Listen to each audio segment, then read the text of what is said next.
announcing the arrest of 4 men tonight in connection with a chaotic scene at Independence Mall. Good evening and thanks for joining us. I'm JC Caldwell. Those men taken into custody earlier tonight, take a look at your screen. Jordan Smith, Rashad Rogers, and Damian Turner all remain behind bars this evening without bond.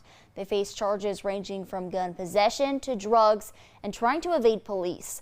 WECT's Connor Smith was on scene all day. He has the latest on where the investigation stands. A chaotic day here at Independence Mall, but Wilmington police tell us there is good news after they responded to reports of a possible shooting inside the mall earlier Tuesday afternoon. WPD says there were no shots actually fired and nobody is hurt.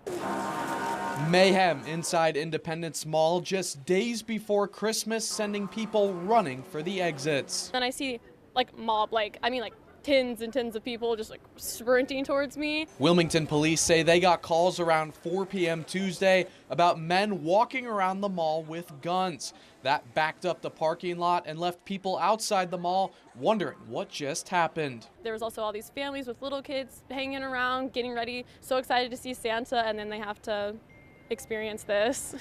Sucks. This video from a viewer shows police racing to the scene. WPD tells us they found no evidence of a shooting and nobody hurt. But police recovering a gun and taking these 4 suspects into custody. 3 of them held with no bond. It's terrible that all these folks are causing a stir around the holidays. Greg Hall lives near the Hanover Landing Apartments off Wilshire Boulevard, right up the road from the mall. As the mall scene started clearing up, Hall sent us this video showing a heavy police presence near the apartments.